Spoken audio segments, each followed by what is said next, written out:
Alhamdulillahirrabbilalamin. Assalatu wassalamu ala asrafil anbiya wal mursalin Sayyidina Muhammadin wa ala alihi wa sahbihi ajma'in. Puji syukur kita panjatkan kehadirat Allah Subhanahu wa taala atas segala rahmat dan hidayahnya kepada kita semua, sehingga kita masih sempat berkumpul di tempat yang sederhana ini guna mengikuti satu kegiatan, yaitu diseminasi budaya positif di sekolah yang akan dibawakan oleh Ibu Amila SPDI MPD sebagai calon guru penggerak angkatan 10. Salawat dan taslim selalu tercurahkan kepada junjungan kita Nabiullah Muhammad SAW, Nabi yang merupakan uswatun hasanah dan rahmatan lil alamin. Bapak Ibu sekalian, mengawali kegiatan ini saya persilahkan kepada Bapak Kepala Sekolah untuk memberikan sepatah kata sekaligus membuka acara ini. Kepada Bapak Kepala Sekolah kami persilahkan.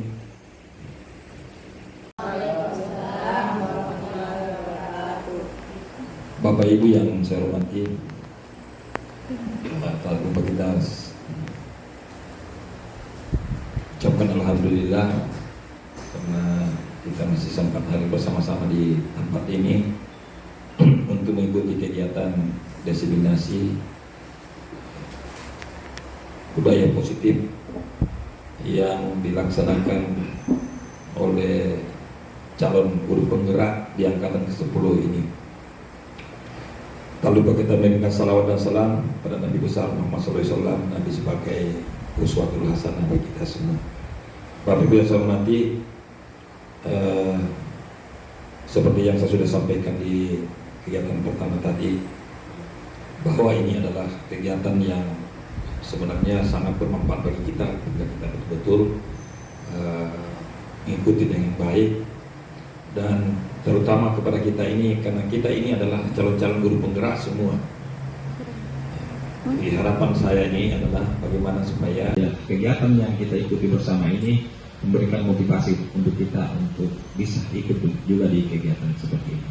Saya kira ini, jadi kemudian saya tidak apa-apa saya tambahkan di sini, hari Sabtu akan datang, besok kita hadir sama-sama setelah ulangan, kita akan rapat penentuan kelulusan kita untuk kelas 9, karena itu harus menjadi persyaratan bahwa penentuan kelulusan harus dilakukan dengan rapat dewan guru.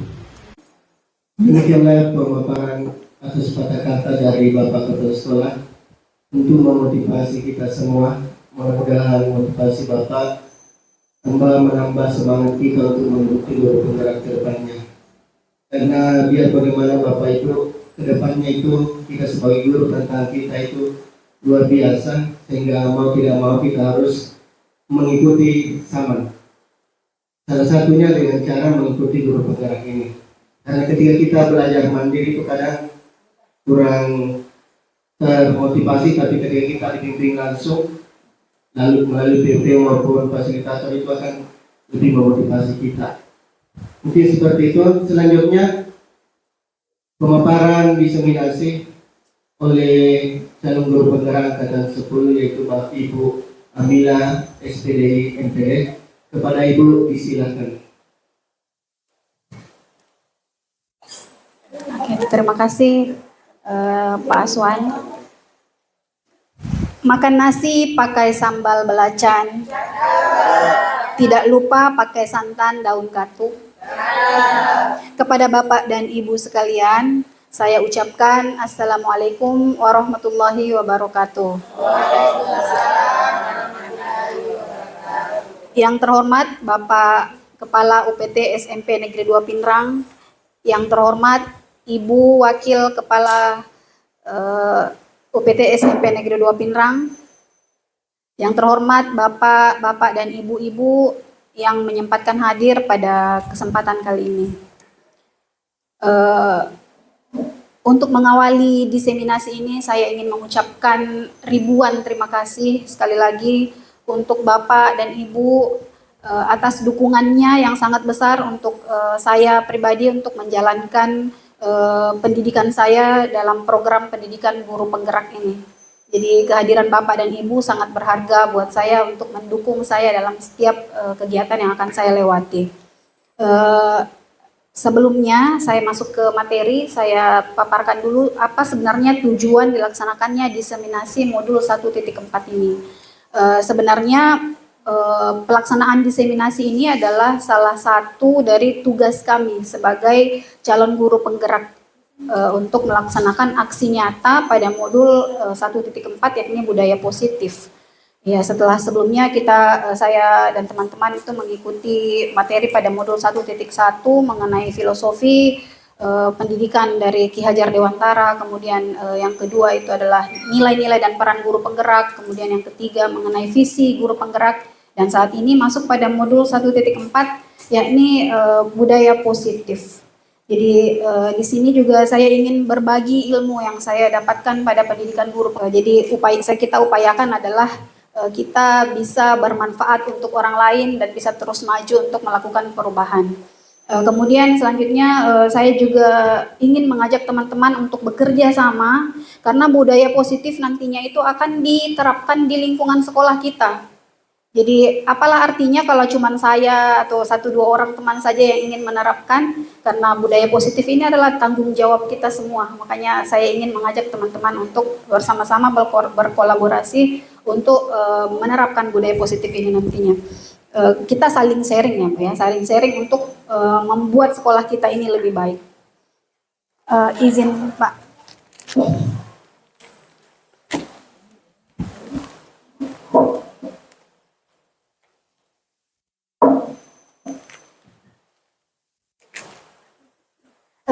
Seperti yang kita ketahui bahwa tujuan pendidikan itu menurut Ki Hajar Dewantara adalah bagaimana menuntun segala kodrat yang dimiliki anak untuk anak itu bisa mencapai keselamatan dan kebahagiaan setinggi-tingginya sebagai individu ataupun sebagai warga masyarakat.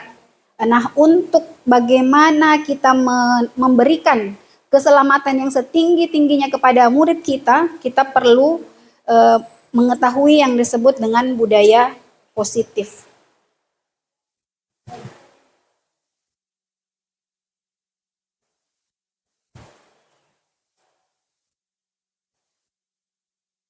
Di depan saya memberikan pertanyaan pemantik dulu untuk Bapak dan Ibu.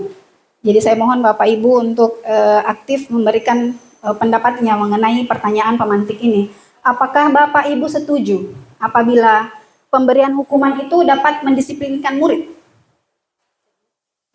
Setuju atau tidak Bapak Ibu? Bahwa hukuman itu bisa mendisiplinkan murid? Iya, silakan Bapak.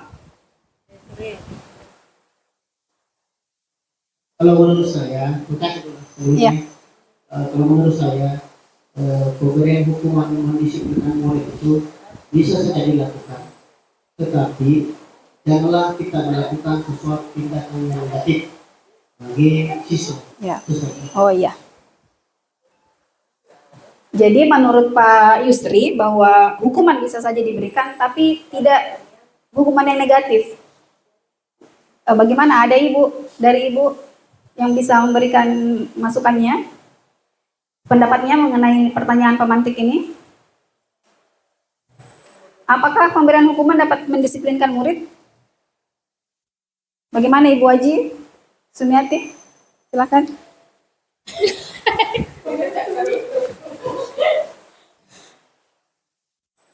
Terima kasih atas kesempatan yang diberikan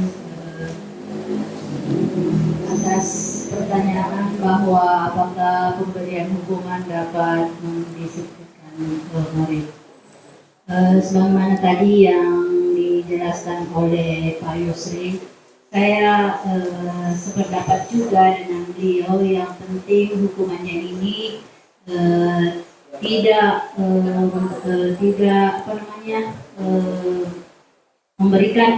dapat memberikan manfaat dan dapat menyadari dirinya bahwa hukuman yang diberikan untuk mendisiplinkan dirinya dan bisa bermanfaat untuk dirinya. Jadi bukan hukuman yang yang bisa mencederainya atau pukulan dan lain sebagainya, tetapi dengan memberikan hukuman yang sewajarnya, itu bisa mengetahui dan menyadari dirinya bahwa saya betul-betul salah, saya harus mengikuti mungkin aturan yang telah disepakati di sekolah kita. Oke, terima kasih banyak Ibu Haji. Jadi pendapat Ibu Haji tadi sama dengan Pak Yusri, hukuman boleh saja diterapkan, tetapi hukuman itu tidak mencederai murid, hanya memberikan saja kesadaran kepada mereka agar mereka menyesali apa yang telah mereka perbuat. Oke, kita pending dulu, kita lanjut ke pertanyaan selanjutnya. Pemberian hadiah dapat meningkatkan prestasi murid. Apakah Bapak dan Ibu setuju? Setuju. Mayoritas setuju. Kalau begitu kita lanjut ke pertanyaan selanjutnya. Guru harus mampu memberikan solusi untuk setiap murid yang bermasalah. Harus. Ya, semuanya harus. Oke, kita lanjut lagi Bu Anti. Guru berperan sebagai teman bagi murid. Apakah Bapak Ibu setuju? Setuju ya? Ya. Jadi Bapak dan Ibu setuju bahwa guru berperan sebagai teman bagi murid. Baiklah Bapak Ibu. Jadi dari 4 pertanyaan pemantik ini akan kita kaji pada materi budaya positif pada hari ini.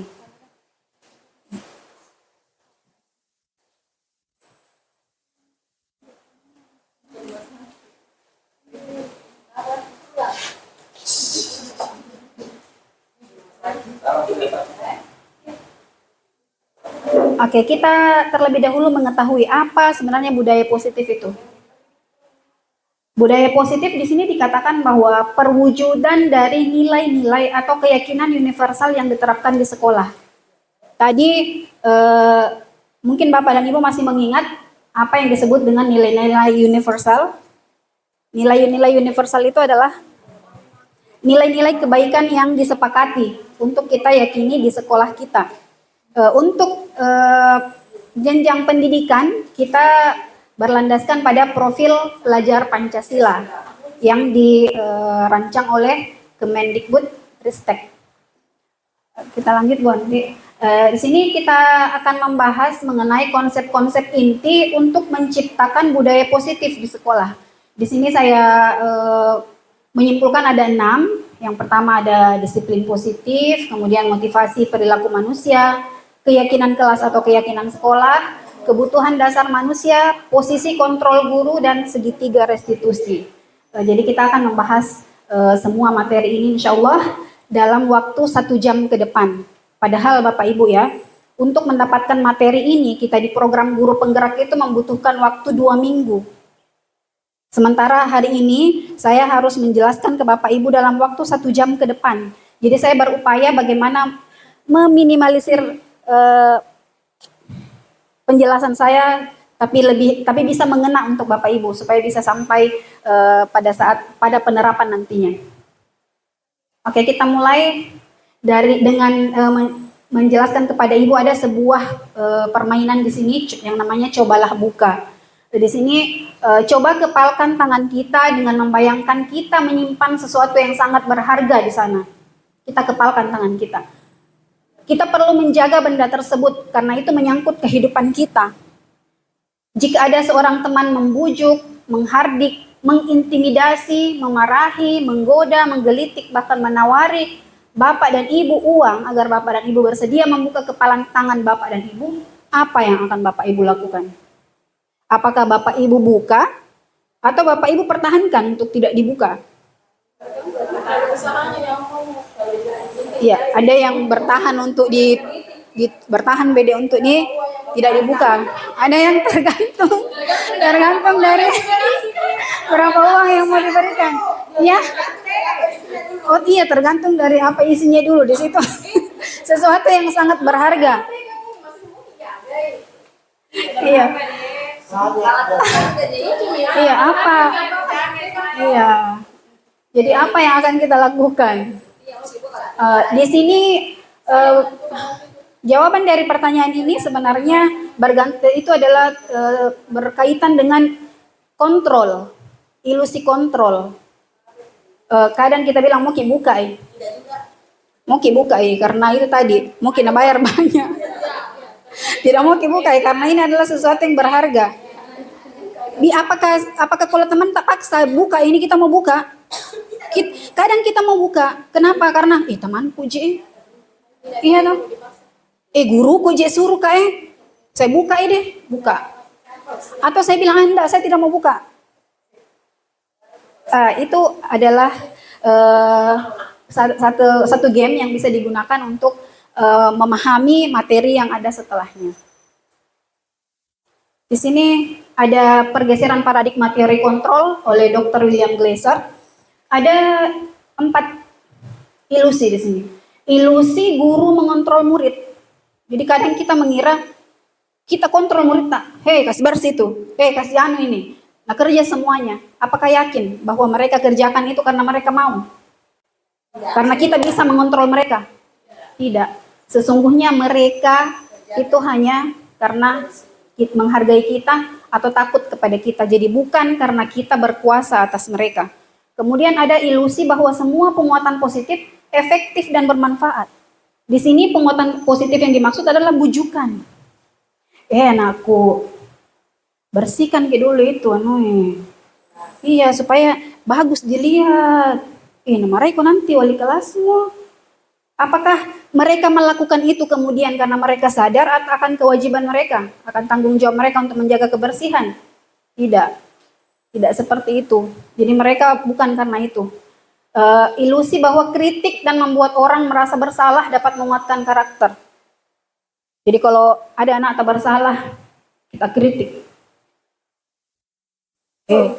Kenapa kok begitu? Tidak kasihan kok Gajelia itu mamamu di rumah, setengah mati cari uang untuk kau, baru datang kok di sekolah, jadi mengganggu kok saja. Kita membuat anak-anak merasa, di situ dinamakan identitas gagal. Kita membuat anak pada identitas gagal. Iya, kita membuat mereka bersalah sehingga mereka terpuruk. Mereka melakukan itu karena alasan yang kita buat. Kemudian yang keempat, ilusi bahwa orang dewasa memiliki hak untuk memaksa. Saya dewasa, saya tahu yang benar. Jadi semua apa yang kubilang itu benar semuanya, harus kuikuti. Tidak. Itu justru akan membuat anak kita semakin terpuruk. Ya, di sebelah ada penjelasannya. Saya sudah jelaskan tadi satu persatu Bapak Ibu. Kemudian bagaimana seseorang bisa berubah dari paradigma stimulus respon kepada pendekatan teori kontrol? Bila kita ingin membuat kemajuan perlahan, sedikit-sedikit, ubahlah sikap atau perilaku Anda. Namun bila kita ingin memperbaiki cara-cara utama kita, maka kita perlu mengubah kerangka acuan kita. Ubahlah bagaimana Anda melihat dunia, bagaimana Anda berpikir tentang manusia. Ubahlah paradigma Anda, skema pemahaman dan penjelasan aspek-aspek tertentu tentang realitas.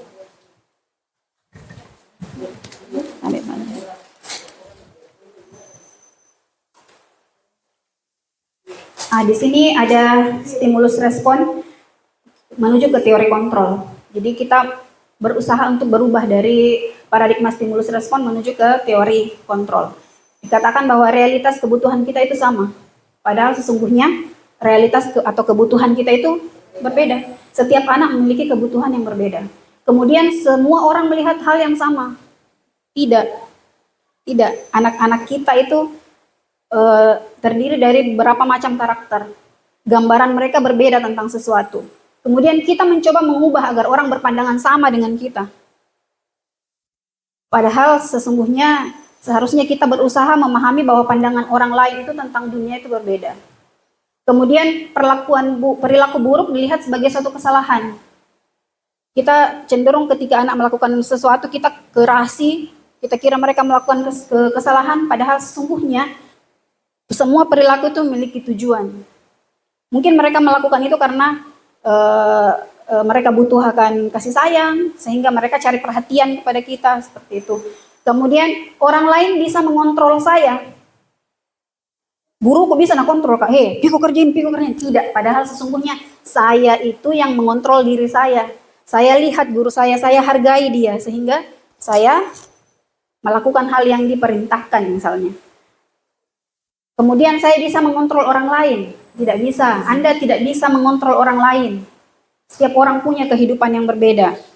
Kemudian pemaksaan ada pada saat bujukan gagal. Itu perlahan-lahan harus dihapuskan dan kita akan menuju ke kolaborasi dan konsensus menciptakan pilihan-pilihan baru. Kemudian model berpikir menang kalah. Nah, sekarang kita mau menuju ke model berpikir menang-menang atau win-win solution. Kita mau cari itu. Selanjutnya kita mau mengetahui apa itu disiplin positif. Di sini disiplin positif merupakan salah satu cara penerapan disiplin yang bertujuan untuk menumbuhkan kesadaran intrinsik atau kesadaran pribadi serta memberdayakan anak untuk melakukan sesuatu tanpa imbalan, ancaman maupun hukuman. Jadi di sini kita berupaya untuk menanamkan motivasi intrinsik pada anak.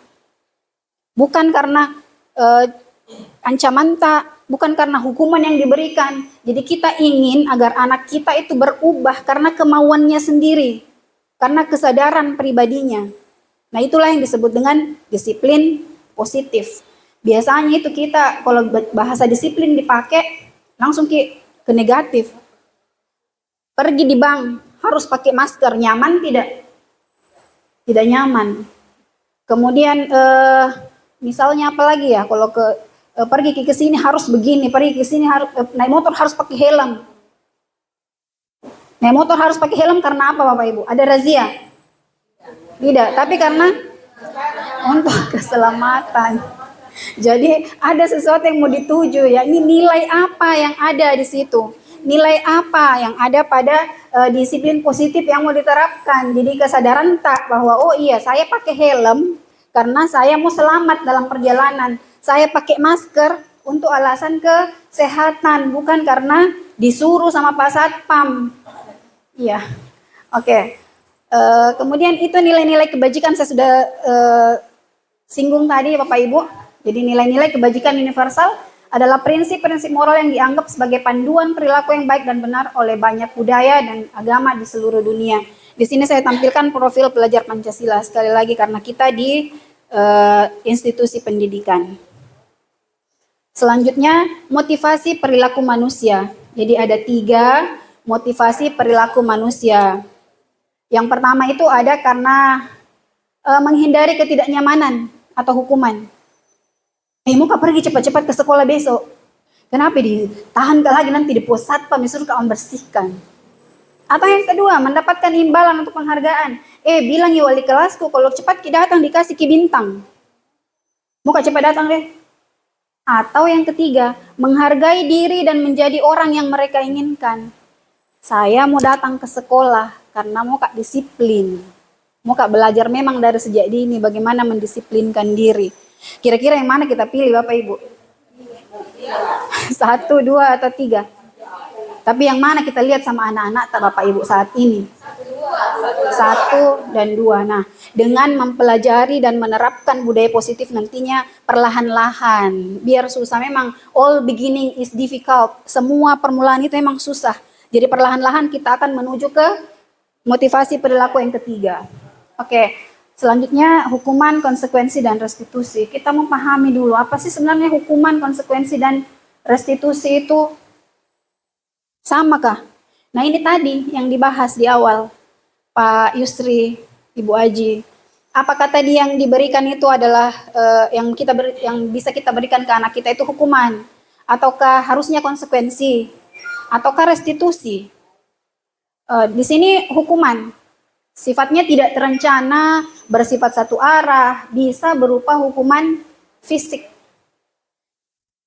Kemudian konsekuensi bersifat terencana karena sudah disepakati. Bentuk-bentuk konsekuensi dibuat oleh pihak guru atau sekolah.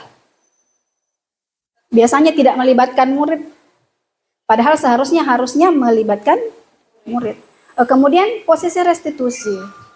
Proses menciptakan kondisi bagi murid untuk memperbaiki kesalahannya sehingga bisa kembali kepada kelompok mereka dengan karakter yang lebih kuat. Ini yang akan kita tuju. Jadi kita akan menuju ke restitusi. Bukan berarti bahwa konsekuensi itu tidak ada. Perlu juga. Tapi konsekuensi yang dibuat harus melibatkan murid. Ya. Selanjutnya, di gambar ini bisa Bapak Ibu lihat, bisa kita bayangkan mungkin. Kira-kira kalau kita berada di posisi si anak, jangan di posisi guru. Kita di posisi anak. Nyaman tidak kita dibuat seperti itu? Kemudian lihat Ki itu gambar yang menutup mata. Mau Ki kalau anak tak seperti itu? Dan kita lihat gambar yang ketiga. Nyaman ya? Iya. Adem rasanya lihat gambar yang ketiga. Ya, itulah restitusi. Gambar pertama menggambarkan hukuman, kemudian yang kedua itu biasanya kalau di konsekuensi dia merasa bersalah, kemudian di posisi restitusi ya ada interaksi antara guru dan murid. Selanjutnya, nah ini dia keyakinan kelas, bukan peraturan kelas. Mengapa keyakinan kelas, bukan peraturan kelas? Jadi kita akan melakukan perubahan menuju ke keyakinan kelas.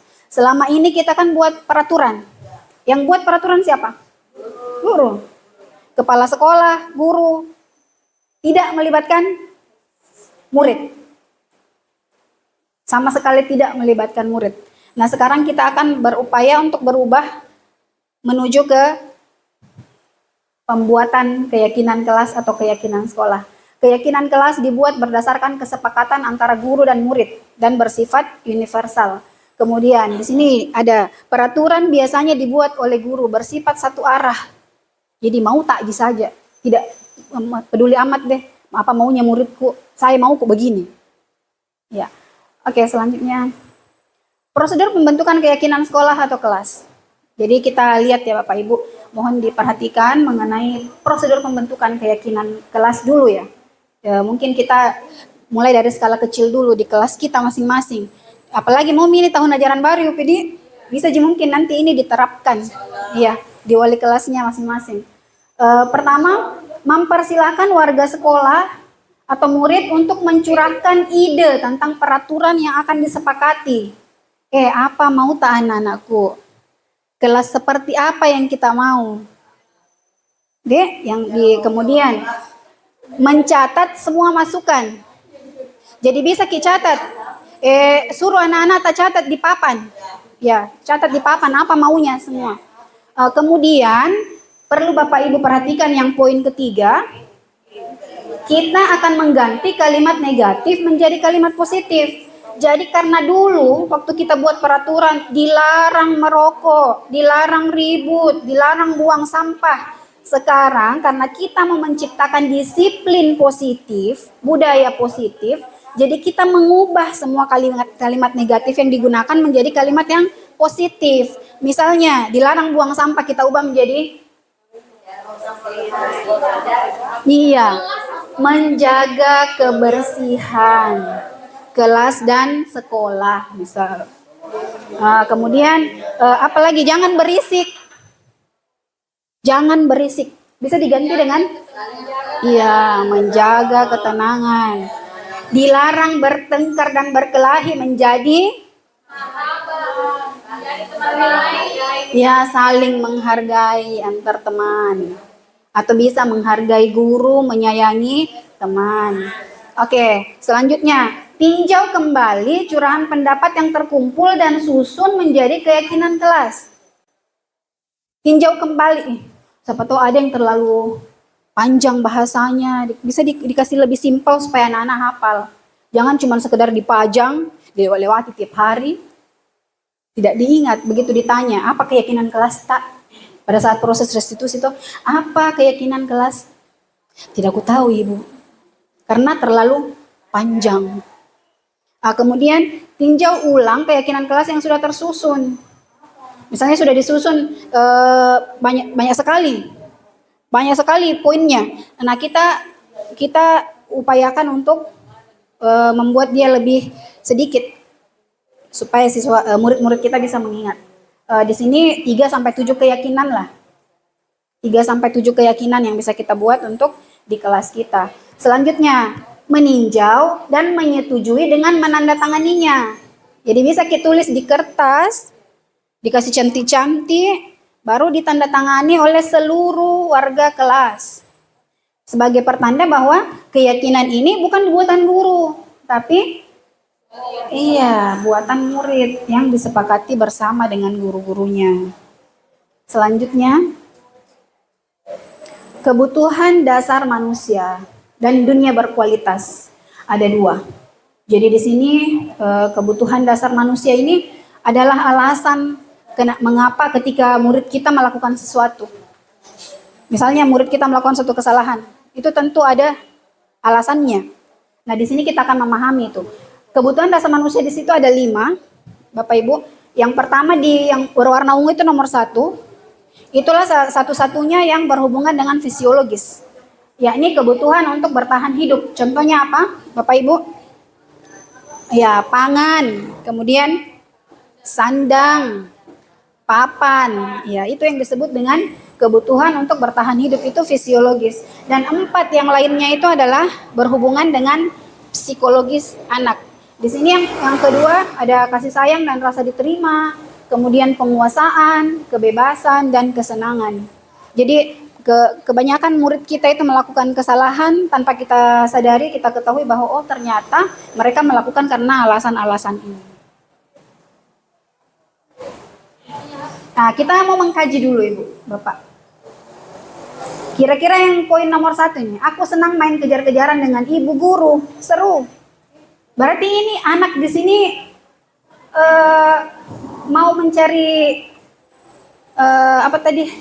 kebutuhan yang apanya yang mau kira-kira yang mau dia penuhi. Iya, kesenangannya. Kemudian yang kedua, ibu kejar aku karena ibu guru sayang aku.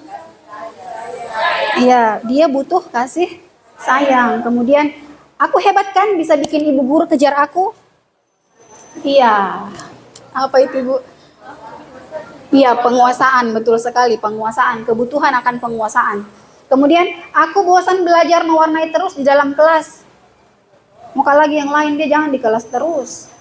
Dia butuh kebebasan. Ya, mereka membutuhkan kebebasan.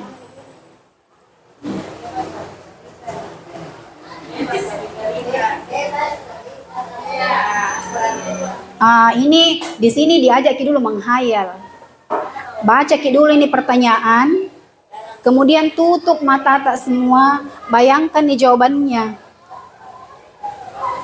Siapakah orang-orang yang paling penting dalam hidup Anda? Nilai-nilai kebajikan apa yang terpenting dalam hidup Anda? Kalau Anda menjadi orang yang ideal, karakter atau sifat apa yang Anda paling inginkan ada pada diri Anda? Apa pencapaian Anda yang Anda sangat banggakan? Apa pekerjaan ideal bagi Anda? Ceritakan bagian perjalanan hidup Anda di mana Anda merasa itulah titik puncak hidup Anda. Dan apa yang paling bermakna dalam hidup Anda.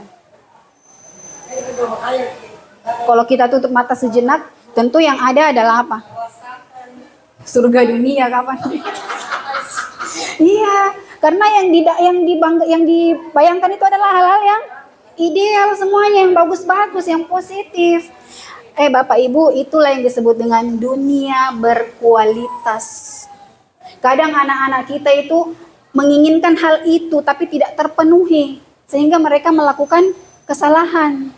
Dengan apa? Misalnya mereka butuh kasih sayang karena tidak ada orang yang sayang. Dibilang ada pertanyaan begini, siapa yang paling bermakna dalam hidup Anda?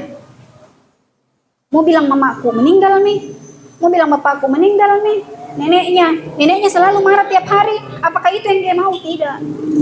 Tidak ada dunia berkualitas yang dia temukan. Ya, seperti itu. Jadi Bapak dan Ibu sudah bisa memahami yang mana disebut dengan dunia berkualitas. Selanjutnya 5, ini dia. 5 posisi kontrol guru. Iya. Seperti yang kita ketahui, mungkin pernah kita dapat sebelumnya dari CGP sebelumnya. Tapi ini untuk merefresh kembali ingatan kita mengenai 5 posisi kontrol guru. Di sini ada 5, yakni penghukum, pembuat rasa bersalah, teman, pemantau, dan manajer. Nah, untuk kelima posisi ini kita saksikan dulu video berikutnya.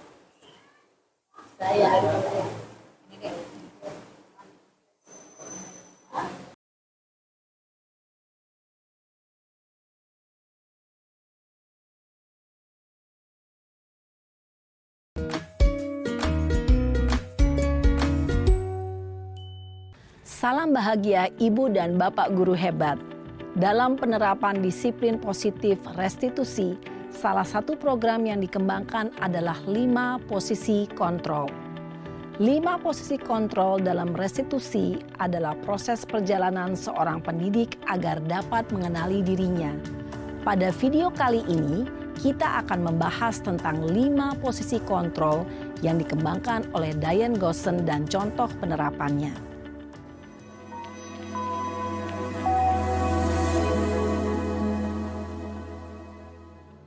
5 posisi kontrol itu adalah 1. Posisi penghukum, 2. Posisi pembuat merasa bersalah, 3. Posisi teman, 4. Posisi pemantau atau monitor, dan 5. Posisi manajer.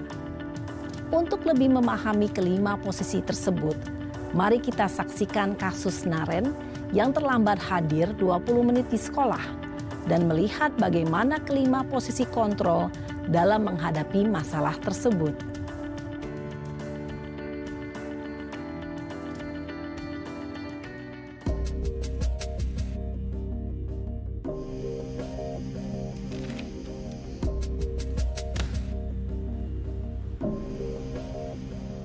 Naren! Sini kamu!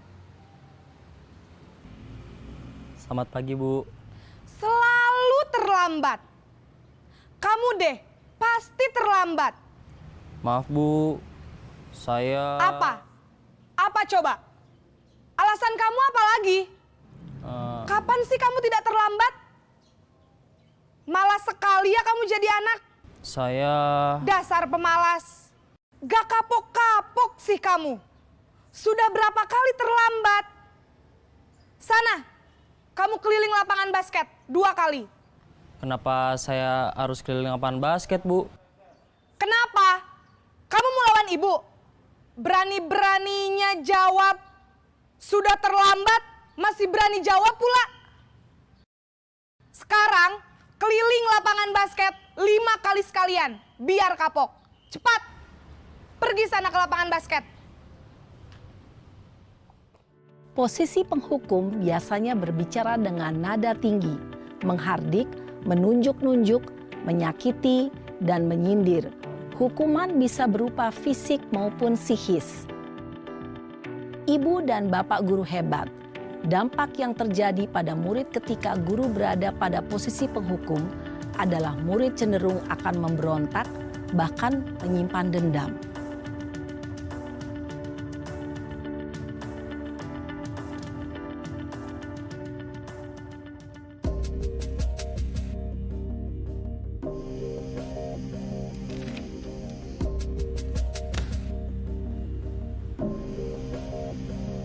Naren!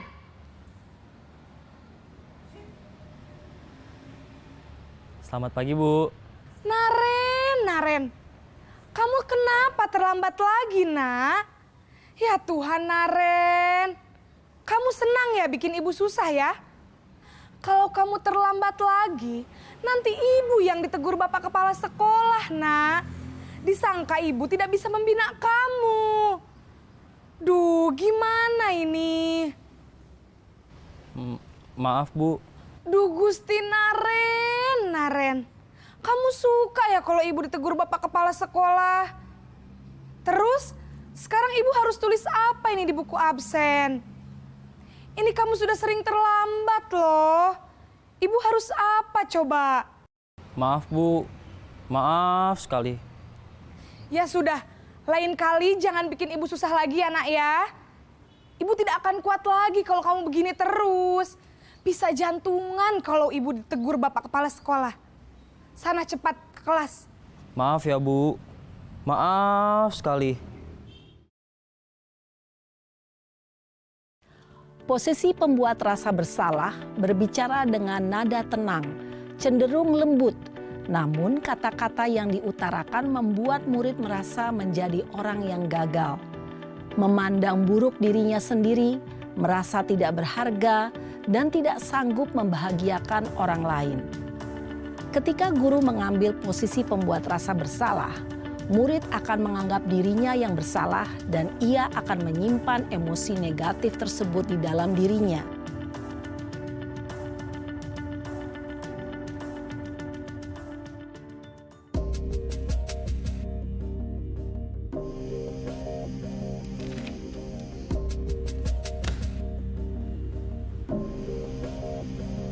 Naren!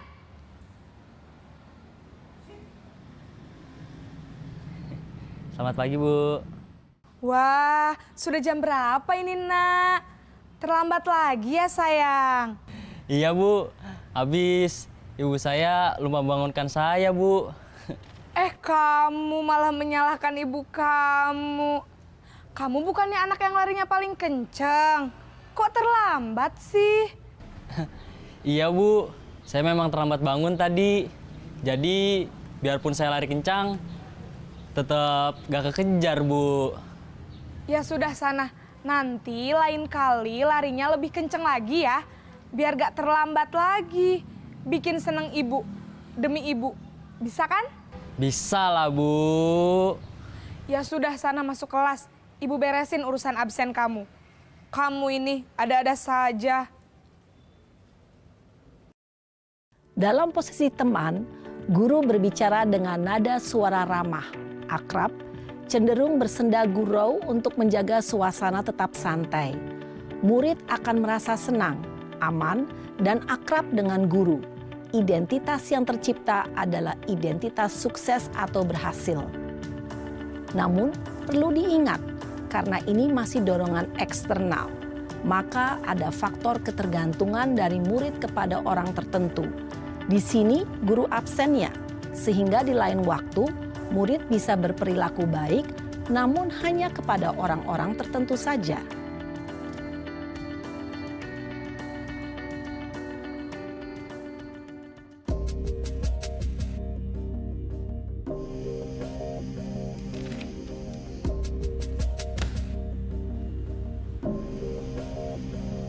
Naren!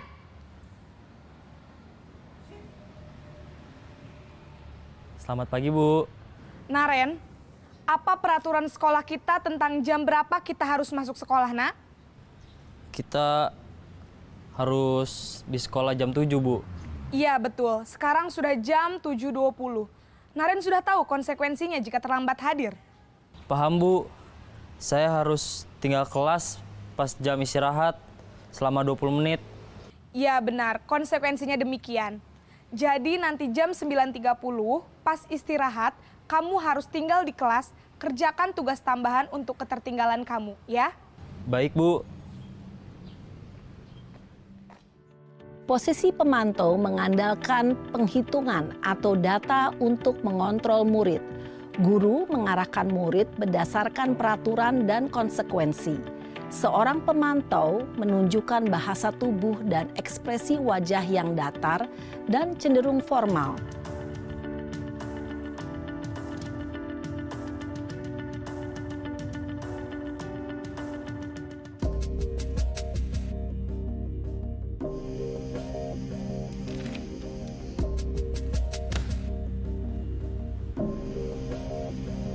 Naren!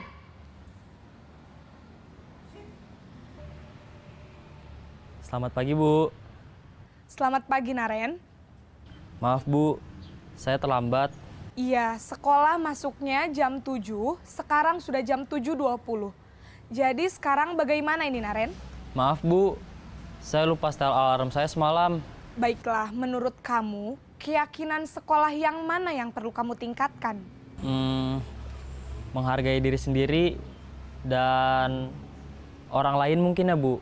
Setuju. Jadi, apakah Naren meyakini prinsip saling menghormati tersebut? Iya Bu, saya meyakininya. Apakah Naren bersedia memperbaiki masalah keterlambatan ini? Bersedia Bu. Bagaimana kamu akan perbaiki masalah keterlambatan ini? Saya akan coba untuk tidak lupa menyetel alarm saya Bu. Baik, kalau Naren lupa menyetel alarm di rumah, ada orang yang kira-kira bisa bantu mengingatkan tidak? Ada Bu, kakak saya, Kak Ema. Ada lagi selain Kak Ema? Selain Kak Ema, ada ibu saya. Baik, jadi yang mengingatkan Naren adalah Kak Ema dan ibu kamu ya? Kira-kira akan mulai setel alarm kapan nih Naren? Setelah pulang sekolah, akan segera saya lakukan. Baik, jadi Naren akan setel alarm untuk bangun besok pagi dan akan diingatkan oleh kakak dan ibunda Naren ya. Ada lagi yang mungkin perlu dilakukan Naren? Agar tidak terlambat bangun lagi. Tidak ada Bu. Baik Naren, terima kasih untuk kerjasama kamu. Sekarang kamu perlu kembali ke kelas untuk belajar. Baik Bu, terima kasih. Posisi manajer adalah posisi kontrol yang disarankan untuk membimbing murid memiliki sikap disiplin yang positif, yaitu murid yang mandiri, bertanggung jawab, dan dapat memecahkan masalah. Tujuan dari posisi ini adalah agar murid dapat berefleksi atas tindakannya. Guru akan dengan tulus memberikan pertanyaan-pertanyaan bermakna, sehingga membuat murid dapat belajar dari kesalahannya dan mencari sebuah solusi untuk menyelesaikannya. Ibu dan Bapak guru hebat, setelah mengamati adegan kelima posisi kontrol tadi, kira-kira posisi mana yang paling ideal? Iya, kira-kira Bapak dan Ibu berada di posisi kontrol yang keberapa? Selama ini yang diterapkan di kelas dari 1, 2, 3, 4, 5 yang biasanya Bapak dan Ibu terapkan yang posisi kontrol keberapa? 4. Iya, 1 sampai 4. 1 sampai 4. Ya jujur saja, yang paling banyak itu 1 dan 2. Yang paling sering dilakukan adalah ya posisi kontrol 1, penghukum. Kemudian yang kedua, pembuat rasa bersalah. Kalau tidak mau kita terlalu keras, biasa bilang, kenapa Kiji begitu sekali nak? Nggak kasihan kok lihat orang tuamu nak. Iya, itulah tipe guru yang membuat rasa bersalah. Itu yang akan membawa anak-anak ke identitas gagal. Jadi mereka selalu merasa dirinya bersalah dan terpuruk dengan kesalahannya sampai mereka tidak bisa lagi untuk berpikir lebih maju. Tadi sudah dijelaskan bahwa posisi yang ideal yang perlu diterapkan adalah posisi yang ke-5, yakni posisi sebagai manajer. Karena di posisi sebagai manajer ini kita bisa menggunakan salah satu teknik restitusi atau segitiga restitusi yang nanti akan dijelaskan pada materi yang berikutnya. Tapi sebelumnya saya ajak dulu Bapak Ibu kembali untuk melihat ini. Ini jadikan sebagai sarana refleksi buat kita dan mudah-mudahan kita tersadar dan bisa segera menuju ke arah yang lebih baik. Ya, mohon perhatiannya sejenak.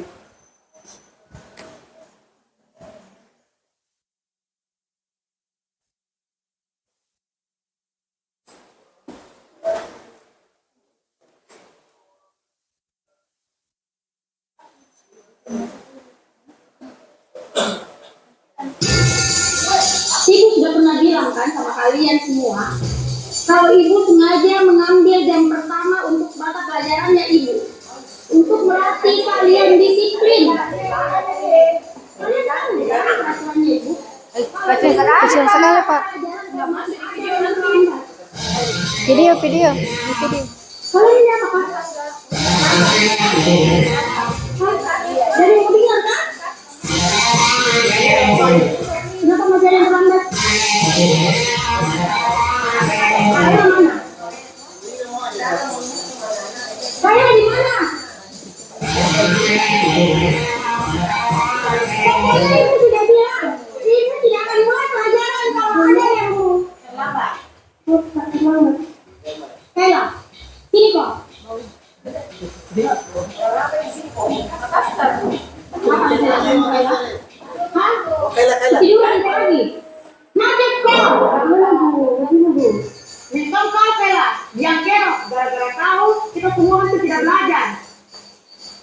suami nih, hukum saya bu. Jangan lagi lempar. Saya lagi. Tapi ingat kok besok, kalau kau lagi selamat begini, ini tidak akan ada pelajaran lagi.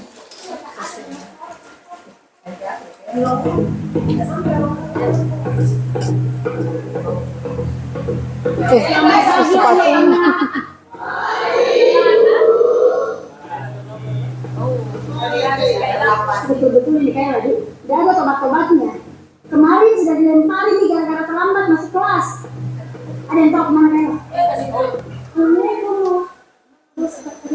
Tidak usah bayar alasan. Berdiri ke depan. Sepanjang pelajarannya ibu hari ini, kau berdiri terus di depan. Udah terlambat sih.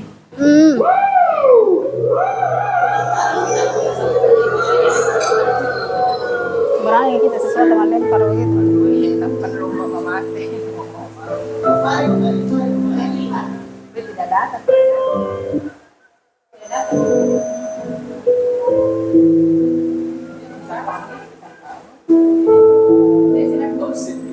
Ini lah guru. Dah belajar.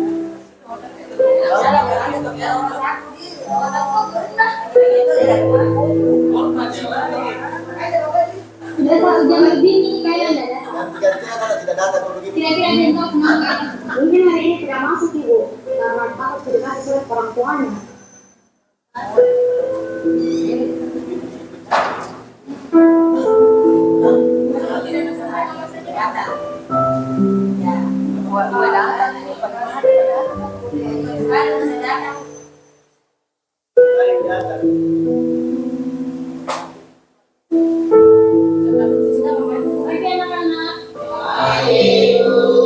Ada pun kokela.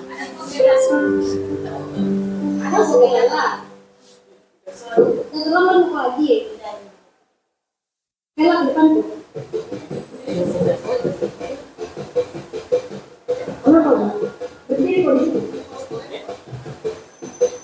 Hari ini saya kan nggak terlambat kok, tapi masih satu buku. Kok nggak masuk kok? Sekarang jelaskan kok kepada kita semua di sini. Kenapa kok selalu terlambat dan malah kemarin kok nggak masuk? Habis bukunya itu anak pada kira tidak masuk. Jelaskan kok. Bicara kok. Kayla. Maafkan tak teman-teman. Karena gara-gara saya, kalian semua nggak belajar. Hari pertama, saya terlambat. Aspara apa? Rumahku dengan saudara. Terus. Mau bukan ibu sama kiri. Sakit. Sering pergi sekolah.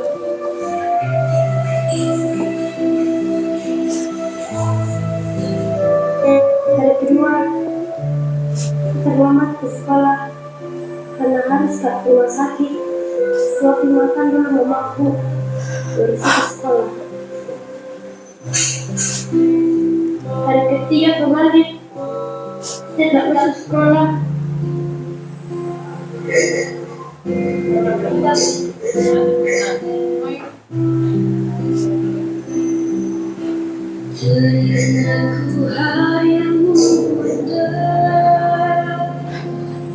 Mati no.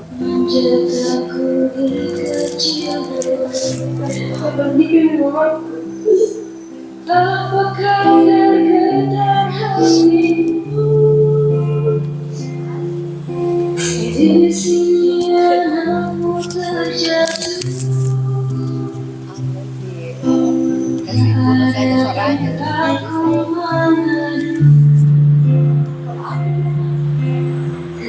Aku mengadu. Pikir kalian semua mau lempar kak? Lemparkan ma, lempar mi, lempar mi, lempar. Saya kira bu kita menghukum kak, hukum ma.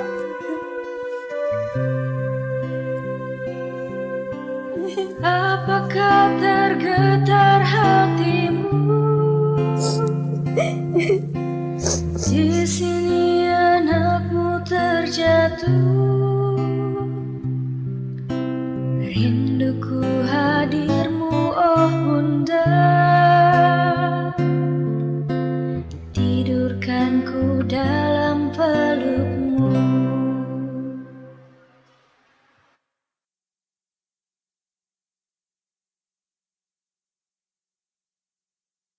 Bagaimana Bapak Ibu setelah melihat tayangan tadi? Saya berharap kita dapat menjadikan tayangan tadi sebagai refleksi bagi kita semua atas apa yang selama ini kita lakukan. Semoga kejadian yang sama tidak terjadi kepada kita. Kita menyalahkan murid kita, ternyata mereka punya alasan mengapa mereka melakukan kesalahan.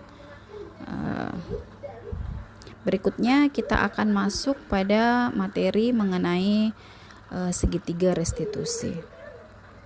Baiklah Bapak Ibu, segitiga restitusi itu adalah sebuah teknik yang bisa kita gunakan untuk menyelesaikan beragam masalah yang ada di lingkungan sekolah kita.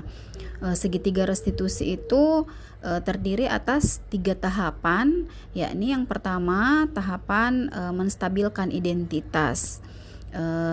Menstabilkan identitas itu berarti kita membuat murid kita terlebih dahulu tidak terlalu merasa bersalah atas apa yang mereka lakukan. Kemudian yang kedua ada validasi tindakan yang salah, dan yang ketiga adalah menanyakan keyakinan.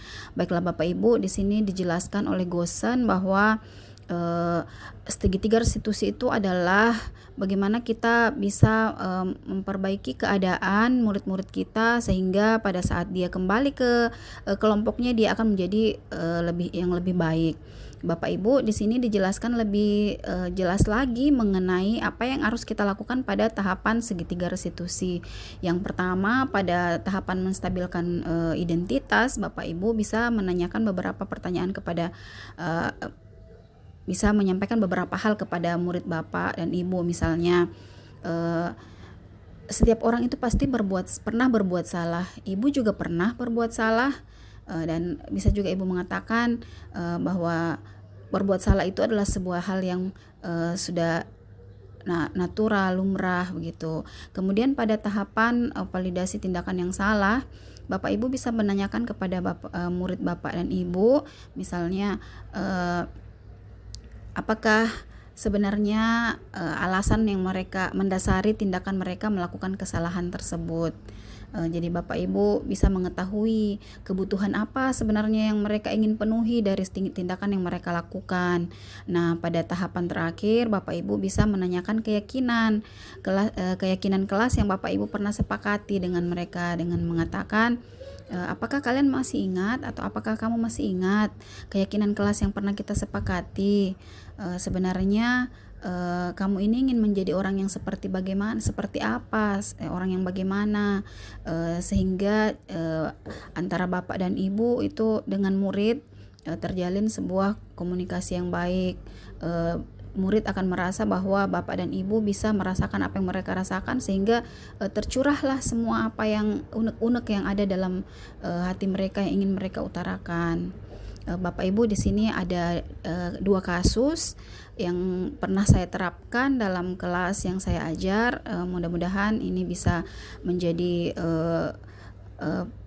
pelajaran atau bisa dijadikan sebagai contoh untuk diterapkan pada kelas Bapak dan Ibu.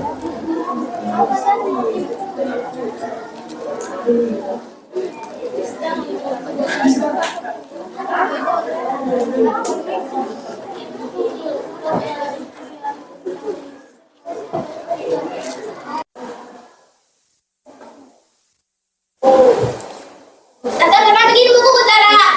Maaf, semalam waktu berbicara di meja tidak sengaja jatuh ke lingkunganku. Karena ibu katakan tak, itu adikku yang menyelamatkan dia mengarobek. Ayo tidak mau kak. Coba aku tahu bakal ibu subuh tidak bakal kas pinjam kok. Menyesal kas pinjam kok. Lain kali tidak usah maka kas pinjam kok deh. Maaf, Pak, baru sedih juga kejadian begini. Lain kali tidak begitu, Pak. Melani, Zara, kenapa Ki bertengkar, nak? Ayo kita ke ruang guru dulu. Fahri, dipastikan temannya jangan ada yang keluar kelas ya. Semuanya kerja tugasnya, nanti kalau selesai dikumpul. Oke, ayo nak.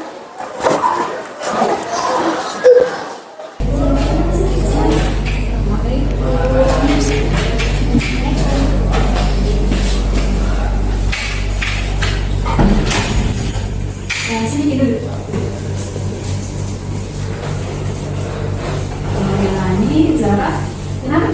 tadi di kelas? Nah, biasanya kan kalian selalu kompak, kemana-mana selalu bersama. Ini Bu Zara, nak pinjam buku catatan bahasa Inggrisku Bu, tapi nak mas kembalikan dalam keadaan sobek dan basah. Padahal kalau saya pinjamnya selalu kujaga dengan baik. Betul begitu Zara? Iya Bu, selalu mencatat kalau di meja ada di situ minuman di gelas makanku Bu. Tidak salah adikku sendiri itu minumannya. Nah, tumpahin bukunya Melani Bu. Niatnya adikku menyelamatkan hidup gue tapi malah robek Ibu. Sudah maka juga minta maaf sama Melani tapi malah marah-marah Ibu. Ya oke Melani, Zara, jadi ibu panggil ke sini bukan untuk cari siapa yang salah, siapa yang benar. Ibu panggil kalian ke sini untuk mencari solusi bersama atas masalah ini. Melani, ibu paham perasaanmu. Ibu juga pernah sekolah, ibu juga pasti marah sebenarnya kalau buku catatannya sampai basah dan robek. Ibu juga salut sama kamu Melani. Salut, kenapa Bu? Karena bisa dikontrol emosi. Tadi waktu di kelas hanya marah-marah sama Zara, kalau tidak sampai kita pukul atau tidak sampai kita lemparkan buku. Iya Bu, temanku Zara tidak mungkin nih saya lemparkan buku sama dia. Nah, itu berarti bisa dikontrol emosi kita. Padahal seandainya bisa berbuat lebih dari itu. Tapi alhamdulillah karena kita. Melani, kira-kira kalau marah-marah sama Zara bisa selesai masalah? Iya. Masih ingat keyakinan kelas yang sudah kita buat? Iya masih. Nah, kira-kira keyakinan kelas yang mana yang tadi dilanggar? Saling menghargai dan saling menghormati Bu. Nih, apa yang bisa dilakukan oleh Zara agar masalah di antara kalian bisa selesai? Maukah kalau nak gantikan buku catatanku Zara Bu? Dan Zara, bagaimana nak? Keberatan? Tidak keberatan Ciki? Tidak gantikan bukunya Melani? Tidak Ibu. Karena saya tahu saya salah, insya Allah bisa jaga gantikan yang bukunya Melani Bu. Karena ada di buku baru aku Ibu. Nanti juga sekalian saya catatkan semua kembali catatannya. Masya Allah. Gimana Melani? Iya Bu, saya malah juga minta maaf sama Zara karena sudah kata di marah-marah sama dia di kelas. Zara dimaafkan Melani? Iya minta maaf Kak juga karena sudah kau dari buku catatan Kak. Alhamdulillah. Oke, baiklah nak. Pasti teman-teman kalian sudah menunggu. Kita kembali ke kelas untuk belajar lagi ya. Iya Bu.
Ya. Naya. Naya. Kenapa kita tidur? Ngantuk Bu. Oke, nanti kita ketemu di ruang guru ya, jam pulang sekolah ya. Naya tahu kenapa ibu panggil ke sini? Ya Bu, tadi waktu jam pelajaran bahasa Inggris saya tertidur di kelas Bu. Kenapa Naya? Kenapa tadi Naya sampai tertidur di kelas? Semalam saya begadang Bu. Saya harus membantu ibu saya melayani pelanggan di rumah makan ibu saya. Setelah itu saya membantu beliau bersih-bersih sampai larut malam. Oh begitu ya nak. Wajarlah kalau Naya merasa sangat lelah dan mengantuk. Ibu juga pasti merasakan hal yang sama kalau seandainya ibu begadang dan bekerja sampai larut malam. Ibu sangat bangga sama Naya karena Naya sudah melakukan hal yang mulia, yakni membantu ibu bekerja. Namun Naya juga harus tahu bahwa mengikuti proses belajar dengan aktif dan antusias itu juga adalah merupakan tindakan yang sangat mulia. Karena Naya kan mau jadi orang sukses. Begitu pula harapan orang tua Naya. Jadi tanggung jawab Naya sekarang adalah belajar dengan dia. Ibu juga sangat menghargai tindakan Naya. Karena Naya masih berusaha untuk ke sekolah meskipun Naya merasa lelah dan mengantuk. Padahal bisa saja Naya tidak ke sekolah atau bahkan Naya bisa bolos untuk tidak masuk belajar. Terima kasih Bu.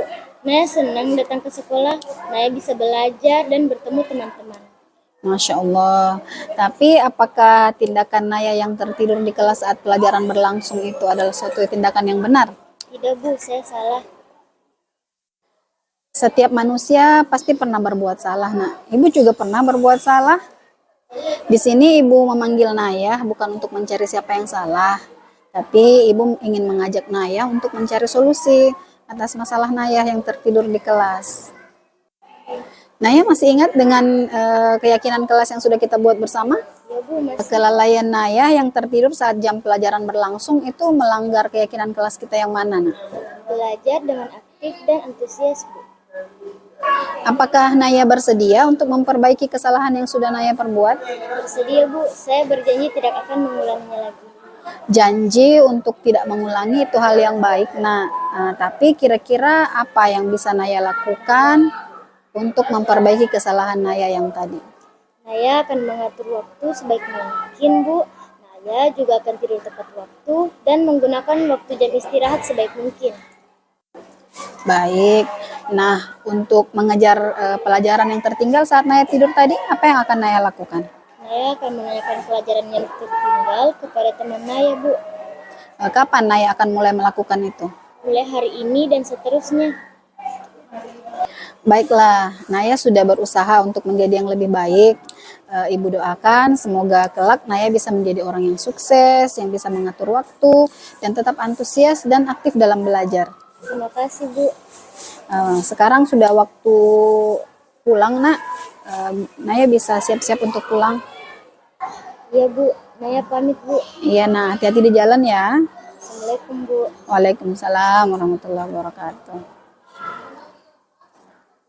Baiklah Bapak Ibu, demikianlah tadi tayangan 2 kasus mengenai penerapan segitiga restitusi di lingkungan sekolah dalam lingkup kelas yang saya ajar. Semoga bermanfaat untuk Bapak Ibu dan bisa dijadikan sebagai sharing informasi bagaimana penerapannya dalam kehidupan sehari-hari. Saya harapkan juga semoga budaya positif ini bisa kita terapkan di lingkup sekolah kita sehingga sekolah kita akan menjadi sekolah yang aman, nyaman untuk murid kita seperti pada filosofi Ki Hajar Dewantara. Terima kasih atas perhatiannya Bapak Ibu. Burung dara, burung cendrawasih bisa didapat di tanah Papua. Cukup sekian dan terima kasih. Semoga bermanfaat bagi semua. Assalamualaikum warahmatullahi wabarakatuh.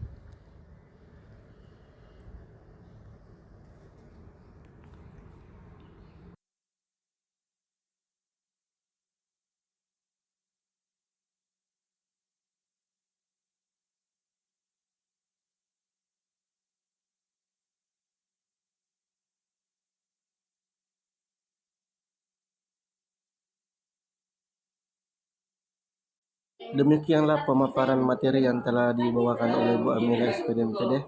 Mudah-mudahan apa yang telah disampaikan oleh beliau dapat kita pahami dan dapat kita laksanakan dalam tugas keseharian kita sebagai guru.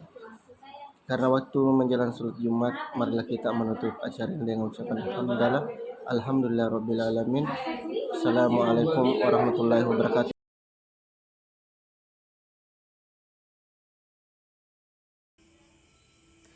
Assalamualaikum warahmatullahi wabarakatuh. Perkenalkan, saya Sri Andrianti, salah satu guru matematika di UPT SMP Negeri 2 Pindrang. Baiklah, pada kesempatan ini saya akan memberikan testimoni tentang diseminasi budaya positif yang telah disampaikan atau yang telah dipaparkan oleh Ibu Amila SPDI MPD, calon guru penggerak Angkatan 10 Kabupaten Pindrang. Dengan adanya diseminasi budaya positif yang dilakukan oleh Ibu Amila, maka kami sebagai pendidik dan warga sekolah lebih memahami tentang budaya positif tersebut, dan kami juga mengetahui bagaimana cara penerapan budaya positif tersebut. Pemaparan tentang budaya positif yang disampaikan oleh Ibu Amila sangat menggugah hati kami untuk lebih memahami murid dengan terlebih dahulu menumbuhkan rasa empati sebagai seorang guru. Dengan demikian akan menunjang atau akan mendukung terciptanya lingkungan belajar yang nyaman bagi murid. Dengan diseminasi budaya positif yang dilakukan oleh Bu Amila, maka kami sadar bahwa penerapan budaya positif di sekolah itu tidak bisa dilakukan secara instan. Perlu adanya kolaborasi antara guru dengan warga sekolah untuk menumbuhkan budaya positif. Kemudian dalam penerapan budaya positif sangat diperlukan teladan dan contoh dari guru kepada murid yang ada di sekolah. Kami berharap bahwa kegiatan seperti ini tidak sampai di sini, masih ada kegiatan-kegiatan selanjutnya yang lebih bermanfaat lagi. Terkhusus untuk Ibu Amilah, kami sangat mengucapkan baik terima kasih karena telah melakukan berbagi praktik baik. Semoga apa yang kami dapatkan di sini dari Ibu dapat kami terapkan dalam pembelajaran sehari-hari dan meningkatkan mutu pendidikan yang ada di sekolah kami. Sekian, Assalamualaikum warahmatullahi wabarakatuh. Assalamualaikum warahmatullahi wabarakatuh. Perkenalkan, nama saya Aswan SPD, salah satu guru mata pelajaran IPS di UPT SMP Negeri 2 Pinrang. Menurut saya, diseminasi budaya positif yang dilaksanakan oleh Ibu Amila sangat baik, penjelasannya jelas, mudah dipahami. Saya mendapatkan banyak pengetahuan dan dari diseminasi tersebut, utamanya mengenai disiplin positif, keyakinan kelas, posisi kontrol guru, dan yang paling berkesan adalah materi tentang restitusi segitiga. Kedepannya, saya akan berupaya untuk menerapkan budaya positif di lingkungan sekolah, seperti menerapkan posisi kontrol guru sebagai manajer, pembuatan keyakinan kelas, dan menggunakan teknik segitiga restitusi dalam menyelesaikan masalah murid. Dan saya akan mengajak rekan-rekan guru yang lain untuk menerapkan budaya positif untuk menciptakan lingkungan yang aman dan nyaman bagi murid. Demikian testimoni dari saya. Assalamualaikum warahmatullahi wabarakatuh.